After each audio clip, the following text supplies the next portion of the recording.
भूतिया आईना।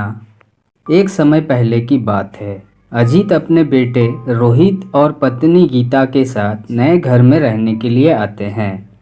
वो एक भूतिया घर है, ये जानते हुए भी अजीत कम पैसों से वो घर खरीद लेता है। अजीत अपनी पत्नी को बोलता है, कैसा लगा ये घर? गीता बोलती है, ये घर तो ठीक है लेकिन थोड़ा डरावना है। अजीत बोलता है, मुझे तो ये घर डरावना नहीं लग रहा है। इतने कम पैसों में इससे अच्छा घर कहीं और नहीं मिलेगा। तुम घर की थोड़ी साफ सफाई करो, मैं अशोक जी से जाकर कोई काम मांगता हूँ।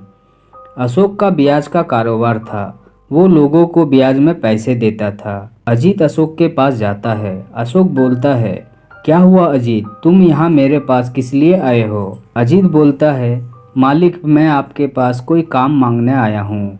कोई भी काम कर लूँगा, आप जो भी पैसे देंगे मुझे मंजूर है।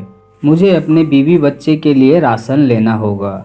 मालिक अगर थोड़े पैसे उधार मिल जाते तो अच्छा होता। अशोक बोलता है, ठीक है, अगर तुम काम करना चाहते हो तो मैं तुम्हें मना नहीं करूँगा। तुम्हें कुछ ज़्यादा भारी काम तो नहीं करना होगा, बल्कि जिस जिस लोगों ने मुझसे उधार लिया है उन सब से मेरा ब्याज मुझे लाकर देना होगा। और ये काम तुम आज से ही चालू कर दो। गांव में जाकर रंजीत और कुमार से मेरे ब्याज के पैसे लाओ। वो लोग तुम्हें गांव के चौराहे में मिलेगा। और ये लो कुछ पैसे रख लो। अजीत बोलता है, आपका बहुत शुक्रिया मालिक, मैं अभी जाता हूँ रंजीत और कुमार के पास। फिर वो वसूली करने के लिए चला जाता है। और दूसरी तरफ अजीत का बेटा रोहित उस नए घर के एक बंद कमरे में चला जाता है और वहाँ पर रखी भूतिया आईना को उठा लेता है। तभी वो आईना एक डरावना भूत में बदल जाता है। ये देखकर रोहित डर जाता है और बोलता है, अरे यहाँ तो अभी एक आईना था, ये भूत कहाँ से आ गया? बचाओ बचाओ, रोहित चिल्लाने लगता है।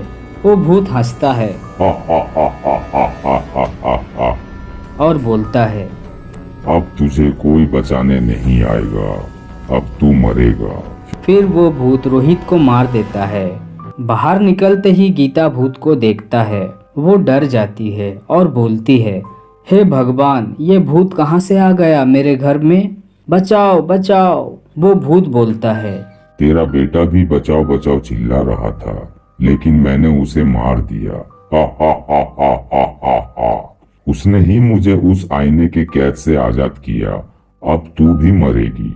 गीता वहां से भाग जाती है और अशोक की घर की ओर भागती है और अशोक के घर पहुंच जाती है। अजीत भी वहां पे होता है। अजीत बोलता है, अरे क्या हुआ गीता, तुम इतना घबराए हुए क्यों हो? भागते हुए मेरे पास क्यों आए हो? ऐसा क्या हो गया? गीता बोलती है, अरे हमारे घर में एक डरावना भूत है। अजीत बोलता है, तुम्हें जरूर कोई गलतफहमी हुआ होगा, हमारे घर में भूत कहाँ से आएगा?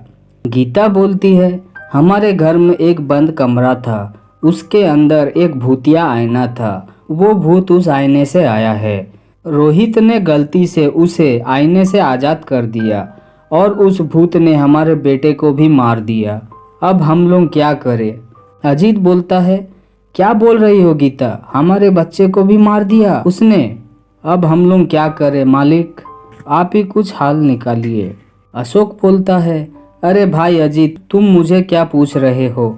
तुम लोग मुखिया जी के पास जाओ, वो तुम्हें इसका हल बताएगा, वो जैसा बोले तुम वैसा ही करना। फिर वो दोनों पति पत्नी मुखिया जी के पास जाते हैं।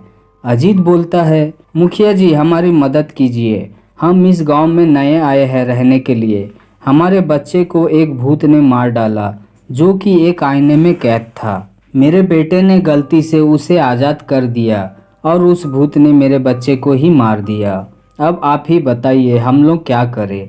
मुखिया जी बोलता है, अरे शायद तुम उस जादूगर के श्रापित घर ले लिए हो, अब तुम लोगों को कोई नहीं बचा सकता। उस घर के अंदर एक श्रापित आईना है, उसी के अंदर हमने उस जादूगर की आत्मा को तांत्रिक की मदद से कैद किया था और तुम्हारे बेटे ने उसे गलती से आज़ाद कर दिया। अगर तुम लोग जिंदा रहना चाहते हो और उस भूत को दोबारा देखना नहीं चाहते हो तो इस गांव से अभी के अभी चले जाओ, वरना तुम लोग नहीं बचोगे। वो भूत तुम लोग को ढूंढ ही लेगा। तुम लोग चले जाओ यहाँ से, फिर कभी वापस मत आना इस गांव में। अजीत बोलता है, ठीक है मुखिया जी, जैसा आप कहते हैं हम वैसा ही करेंगे। यहाँ से अभी के अभी भाग जाते हैं हम लोग। उसके बाद वो लोग उस गांव को छोड़कर हमेशा के लिए चले जाते हैं।